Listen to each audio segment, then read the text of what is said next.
JK, knuckle deep in that ass.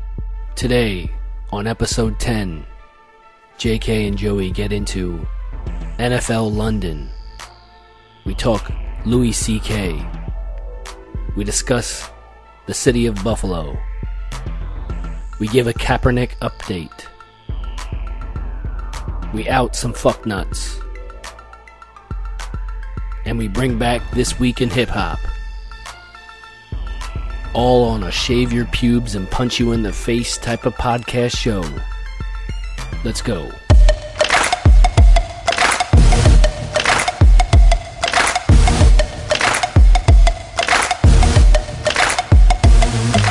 Okay, our Twitter is at JK'ing Joey Pod.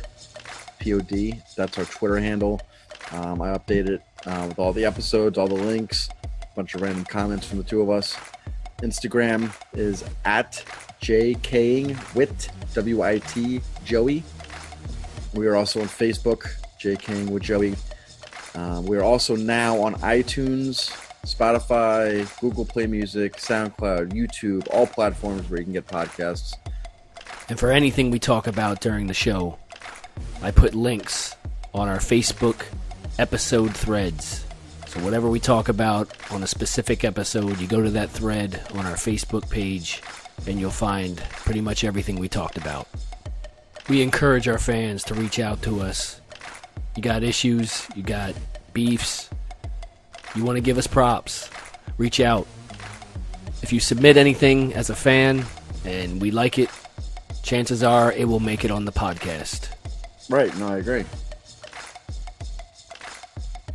Colin Kaepernick, I did see that the Nike sales were up 30%, but the stock went down. That's okay. Stocks, they go up and down all the time.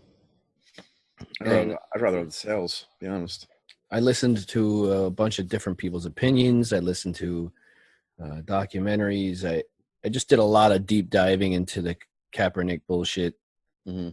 What I've seen is most of the gripes in people with Kaepernick was kneeling during the anthem, yes, but the other one was, why is he picking this topic? Like, I'm hearing everybody, why this topic? Why does he pick this topic or that topic? Or, there's a lot worse things going on in the United States.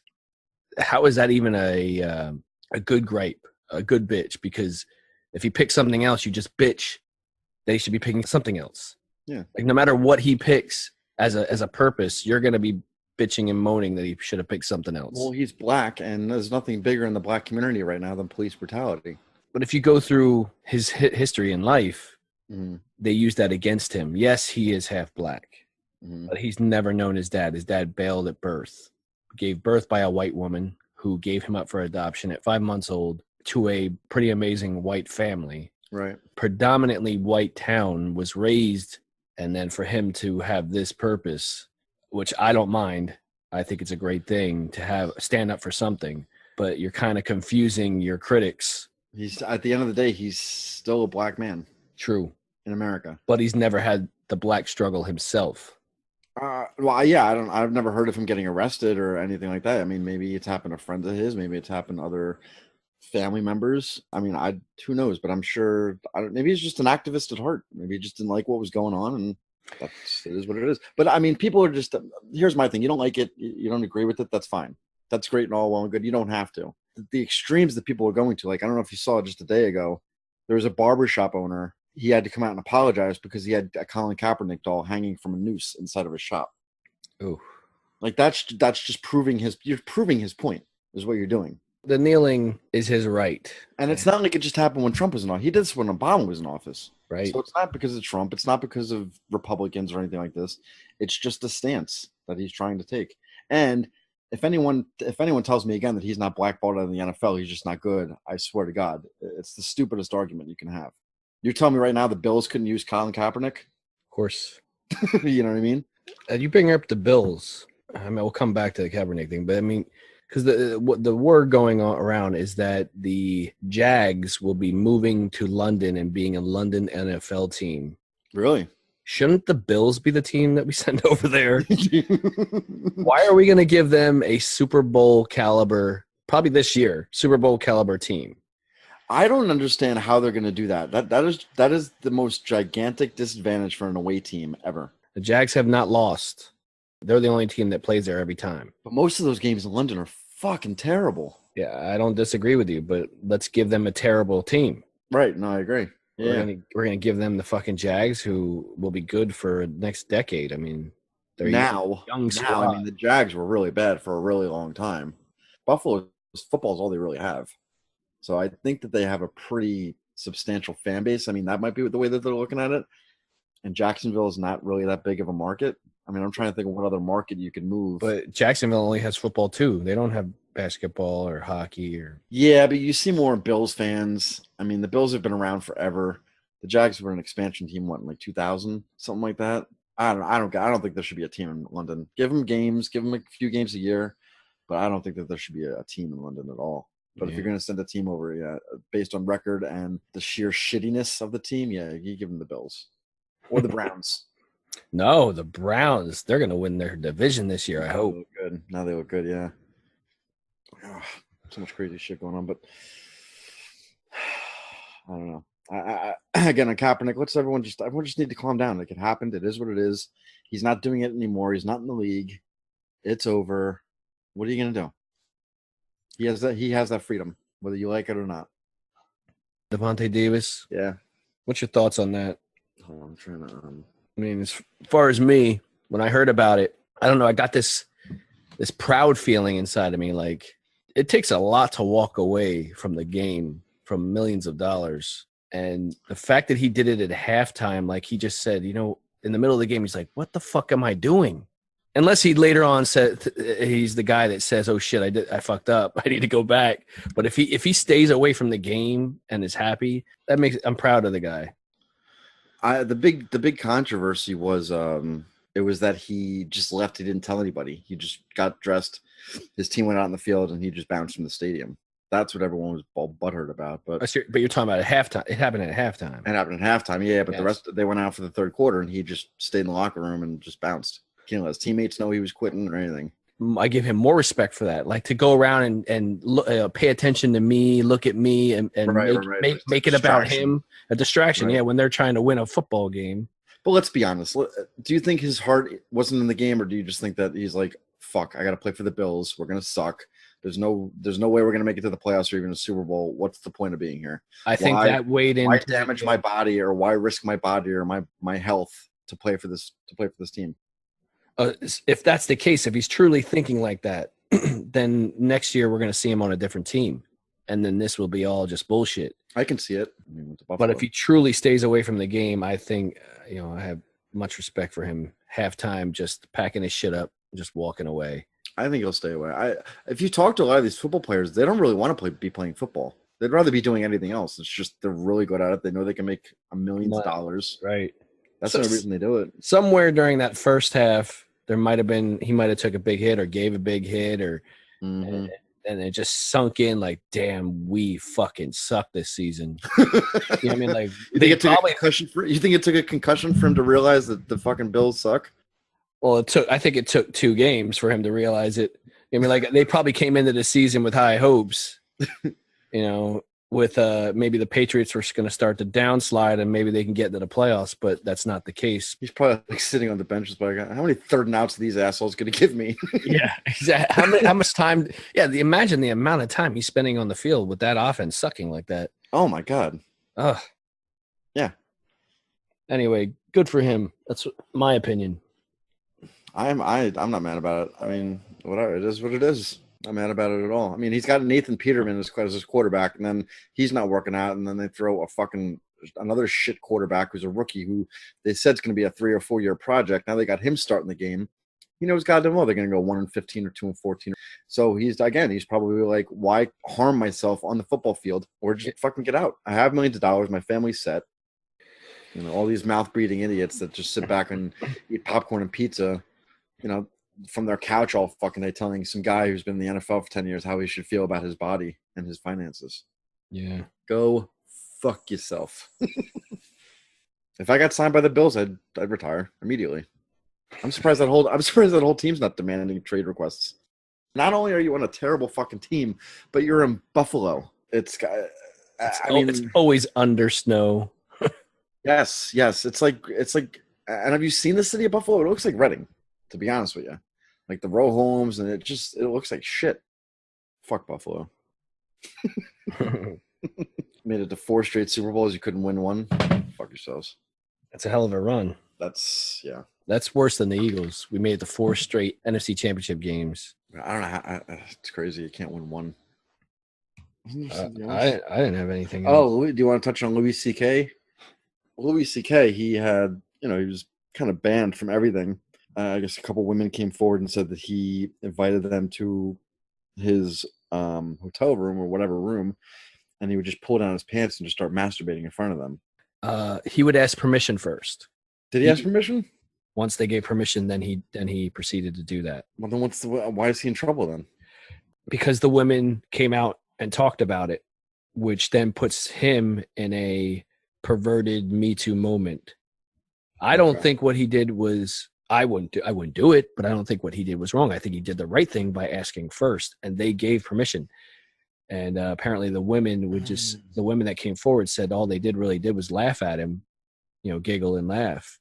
Okay, all right. So I misheard the story then. I just thought that he was just doing it to. I heard he was doing it to female comedians, like they weren't as correct popular or anything like that. Like just holding them back, whatever. So I just thought that's what I heard. Okay, so yeah, I don't understand what the problem is, but anyway, he's been away for a while, understandably, because he got all this heat. Yeah, and he did a surprise appearance at a very small comedy club in New York City, and I guess people were outraged. And he made a joke about a rape whistle, about how, I guess the joke was something along the lines of how germy a rape whistle can be. And people got really offended by that. Like, why is he talking about that when he's accused of all these things, doing all these things? And I just wanted to see what you thought about him. I guess I wouldn't need to hear the joke, or maybe have more information about the joke. I mean, what was his reference to it? Why was the rape whistle germy? Forget the joke. People were just mad that he was there, but that just added on to it. Before that, people were getting up and leaving. Okay, they were mad that he was out of the cave. Correct. Trying to make a living and working some material out. Correct. Because he was one of the best. I mean, he was one of the most renowned comedians, absolutely, in the world. And he wasn't on my top 5, but he's still a great comedian. Yes, absolutely. But you can't expect the guy not to make a living ever again. He's an edgy comedian. He's been edgy. Mm-hmm. It's not my forte to do something like that, but I don't understand why you just want to have sex with him. Why you just want to jerk off in front of him. That's where the weird factor comes in. But I mean, do you think it's weird, or do you think it's a power thing? Apparently, he did it over the phone too. It's awesome. He's like, rub your pubes against the phone. Right. And Chappelle, I don't know if you heard the joke at Chappelle's thing. Like Chappelle's like, he on his last comedy special, he's like, so you're making a big deal out of what? You don't know how to hang up a phone. All you gotta do is hang up the phone, right? You don't have to sit there and take it. Again, I think the guy's got to make a living. He's got to come back at some point. You knew this time was going to come. If you don't want to see him, no. Don't go. Did it, yeah. Or say no when he asks if he could jerk off in front of you. Women, you have choices. You don't have to get, And then now you're out in the motherfucker and ruining his career. That's fine. Right. You can enjoy it, but don't heckle the guy. Don't make him feel like a piece of garbage just because he has some weird sexual tendencies.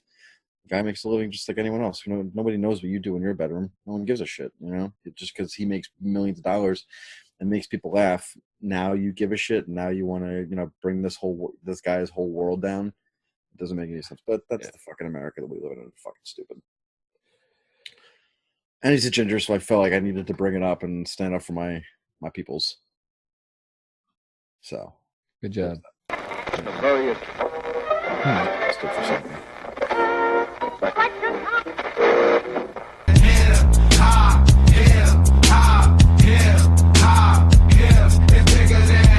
This week in hip hop. Okay, I like this segment. Enjoy it. A couple weeks ago, Cannabis, Can I Bus was released. I never really got into Cannabis.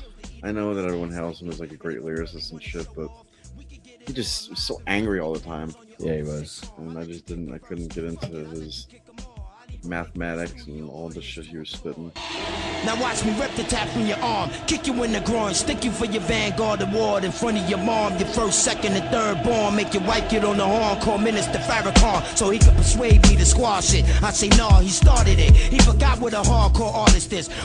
Shit, we passed it. What is it? Last week, fuck, we missed it. But last week, this day in hip hop, Big released "Ready to Die." I like Life After Death better, but it's still a classic. Warning, that song itself, I went and got a beeper custom made to have the same exact ringtone. Really? Yeah. Who the fuck is this? Yeah. That long, solid beat. With him and Diddy in the hot tub or whatever. Yeah. Yeah. When was that? 1994, 23 years ago. Year I graduated high school. Really? Damn. That's a long time ago. Reading High? Yep. Last week, DMX, the grand champ. That has one of my favorite intros of all time. Yeah, that was Grand Champ was... That was actually a very underrated album. 15 years ago. That was the last album before he fell apart. Yeah. Yep. Yeah, I agree. Oh, this had so many good songs. Where the Hood At. Yep. Dog intro, which was, I fucking love that intro. Oh, so many good songs. Those first 3 CDs were phenomenal. Oh. Then it came out with Year of the Dog again in 2000. And then the next year he came out with the Year of the Shakes.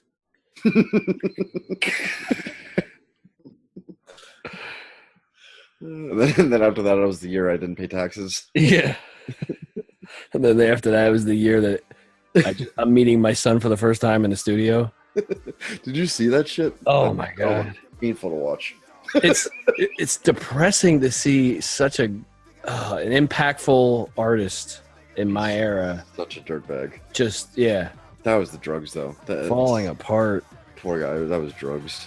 I don't know if you were in the Big Noid episodes of A Hustler. Yes, I love Big Noid. Big Noid, yeah, Mobb Deep affiliate. Yep. Fuck yeah. He's kind of disappeared. I don't know where he's been. I think he's done rapping. Maybe he got shot. I don't know. It's possible. Yeah, it didn't make big news. No, that was a really underground album. Yeah. Also, Method Man and Redman's Blackout. Great album. The Rockwilder. Yep. That's a fucking great song. Yeah, that was a good album. What else was on that album? That was 19 years ago. Jesus, really? Is that fucking old? Yeah, 19 years ago. Fucking jeez. The Rockwilder. Method Man's another one. He suffers from bad beat selection too. Shine. Oh, one of my favorite albums. First album came out 18 years ago. One of my favorite albums of all time. Yeah, to this week, yeah. Oh, that album had so many good. Oh! That one. Matter of fact, I was singing that at work last night. For some stupid reason, I was yelling it over and over again.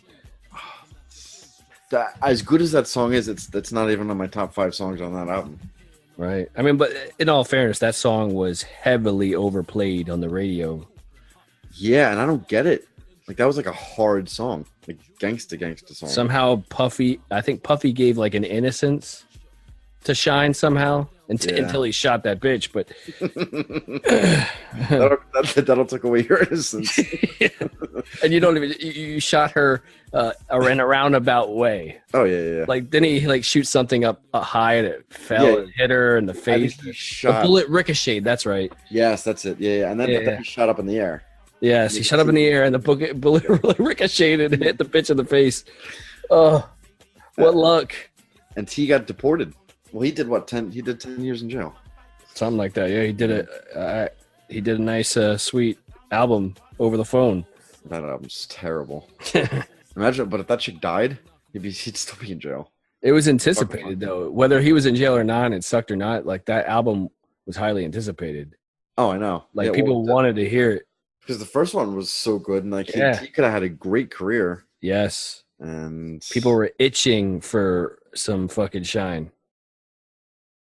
20 years ago, Jay-Z, Volume 2, Hard Knock Life. One of the first hip-hop albums I ever heard in full. It was a good album. Not everyone says it's one of these great hip-hop albums.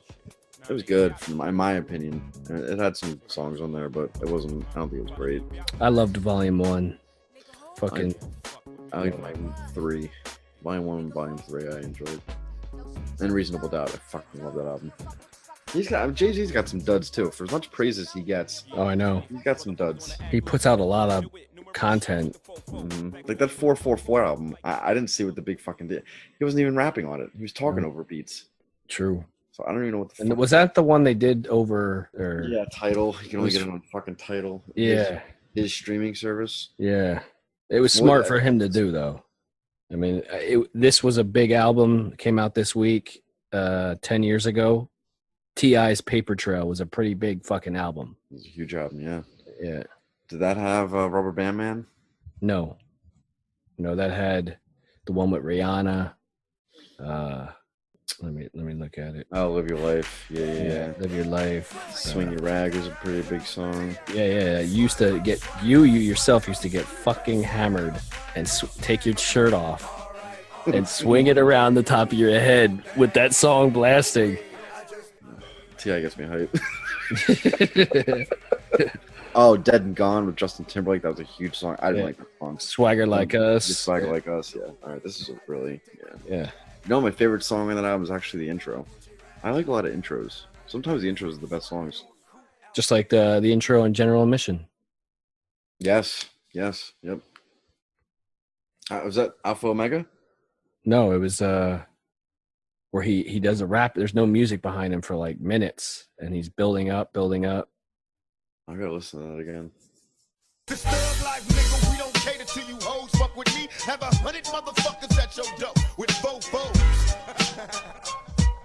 Yeah, nigga. 17 years ago, Ja Rule's Pain Is Love. That had a couple good songs on it, I believe. Let me look at the track list. I'm not a huge fan of Ja Rule either, but you got to give it up to the guy. The guy was in the game for a long time. Yeah, but don't you think he for a long time. Lost his career because of my diss in one of my songs? 2% did get him. Yeah. 2% brought him down to 0%.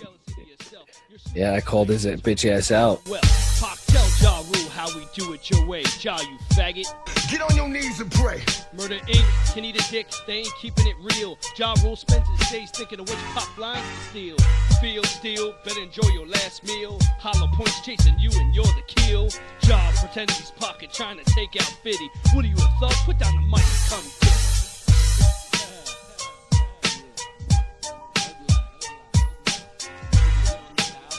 I said, put down the mic and come get me. and then I think he came and got you and he got lost. Yeah, he got lost. He's like, where's this Reading? He's probably still looking. He's probably still up there looking for you. Right. Tupac. 2%. Thug Life. This how we do it out here on this underground real shit, nigga. It's the heat, nigga. Now rewind this motherfucker. You know you can't help it. Yeah. Deadly combination, boy. You know. In any country, prison is where society sends its failures. But in this country, society itself is failing. This is the FuckNut News Feed. The FuckNut News Feed, where motherfuckers do some fucked up shit. Where motherfuckers should have been swallowed instead of being born. Yeah. Let's get into these fucknuts. Elizabeth Smart's kidnapper has been released from prison. I don't know if you've seen that. I did not. Who was Elizabeth Smart? She was a 14-year-old that was kidnapped. She was held captive for like 9 months, I think, almost a year. That's a long time. And I believe the man was molesting her. And the point being, while all this stuff was going on, the woman in the house was keeping it hush hush. Wanda. Yeah, she went to jail too, but she was released. Right, it says here 2 days ago, Elizabeth Smart's kidnapper, Wanda Barzee, goes wild first night out of prison. What does that mean? Goes wild. Spent Wednesday night at a Salt Lake City hotel, and according to a guest staying in an adjacent room, Barzy went on a religious tirade. Oh, She was wailing religious scripture at the top of her lungs. The guest also says Barzy was loudly praising Joseph Smith, the founder of Mormonism. Oh, fucking psycho. she should be out of prison is why I'm bringing it up. I feel she's an accomplice to. Yes. 15 years she was in jail. Was it that long? Yeah, it's released from prison Wednesday after serving 15 years. How would you feel if you were the kidnappee, though? If you were the person getting kidnapped and somebody that just stood by and watched you get tortured for 9 months to a year was released? Is she standing up and talking about it? Is she voicing her own opinion? She reacted on Instagram, as everybody does nowadays. Uh, She said, without a doubt, the past few weeks have been a roller coaster of emotion. May we all remain vigilant in watching over our families, friends, and community from anyone who would seek to hurt or take advantage. well, she just stood there and watched her be raped repeatedly during that. I mean, as a 14, 15-year-old. And you think she deserves to be released? No. Oh. No, I thought you just said that. I brought it up because she was released. Oh, I thought you said it was a long time coming or something like that. I thought that's what you said. I was probably misquoting you. 15 years isn't enough as far as I'm concerned. I don't think so. She should be having the same exact sentence as her husband. I mean, she did, maybe not the same, but I forget what he's serving. What kind of moral compass do you have, though, to just see a poor little girl? Let it happen. Yeah. Where is this? Utah. Oh, yeah, that's fucking Mormon Central. Those people are fucking... That's the religion where you can have more than one wife. Because the husband or the guy got life in prison. Brian David Mitchell. Yeah. He got life for what he did, but she only did 15 when she could have saved that girl day one. Or was she the actual kidnapper? And the only thing that they let her out at 15 years, but the only thing she has to do is register as a sex offender for letting it happen. But here's the motive they said was sexual abuse and religious delusion. And she gets out of jail and she's fucking spouting off at the mouth at all this religious bullshit. Yeah, she's a fuck nut. Like she didn't do anything wrong. Like no, I don't know. She's not. She's just going. Apparently, she's just going on a fucking time. How would you feel if you were, if you were like right across the hotel from her, you were the room across from her, and you knew exactly who she was and what happened, and she's going off on all this shit? I think whatever you do would just keep her. It would keep her going. So you kind of want her to shut up, let her tire herself out. But last week, officer arrested after killing man inside apartment she thought was her own. Yes, this fucking story. So I didn't know until I actually opened up the article that she was even a police officer. I thought it was just a woman that went home, went on the wrong floor, walked in the wrong apartment, and thought somebody was, robbing her apartment and killed somebody. Unless you're absolutely hammered out of your mind or on some kind of hallucinogen, how the fuck do you not know where your apartment is? Let's give her the benefit of the doubt and say, like, there's 10 floors of identical looking everything. Okay, all right, let's give her the benefit of the doubt. The door wasn't open, I would imagine. She had to, it might have been, if it was locked, there's no excuse. And from what I'm hearing, residents said that she was banging on the door. Yes, I heard that as well. But now, do you see the new report that came out? Now they're coming out with the guy that was murdered. They came out and said, well, he had weed, he had marijuana in his apartment. Yeah, that's fucking stupid. That's insane. They're making him out to be a bad guy because there was a joint that in a back room that they probably shouldn't have been in. It wasn't part of the investigation. Right. And marijuana is the most harmless fucking thing right you can have. And this lady's going, just walking into his house, spraying him up. And then the NRA came out and said, well, if he had a gun, this wouldn't have happened. It's just delusion on top of delusion on top of delusion. Yeah, and somebody put up the $300,000 bond, the collateral. Oh, is she out? Yeah. I can't make. She was still in uniform. Yeah, she was coming home from work. Yeah. Yeah. Now they're trying to trace her moves throughout that night. It's just, imagine just minding your own. You're in your own apartment. You want to hear the best part about this? I'm sorry to cut you off. You want to hear the best part about this? She still has the job. She's still making a paycheck? Dallas police chief explains why she hasn't fired cop who shot neighbor dead. I guess until... Let me ask you this. If I hate to do the race thing, but if this guy was white, do you think this is as a big deal? Or do you think that they're bringing up that he had marijuana in his room, or trying to place it any other way other than a cop just shot somebody? I think yes.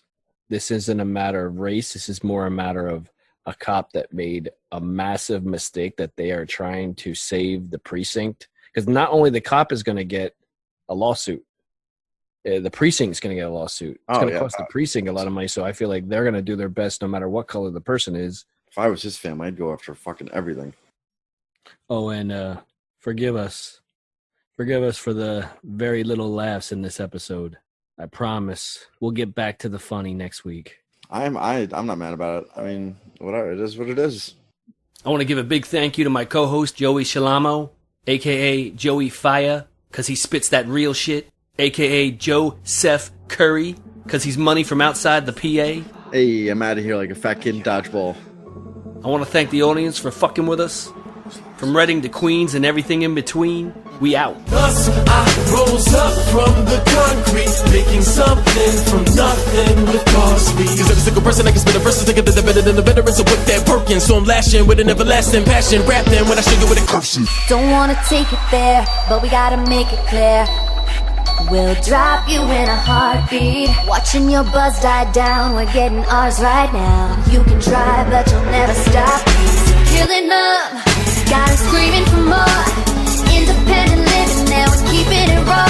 We're killing up, breaking down walls. Knock 'em to the ground as we watch them all fall. Let me slow it down.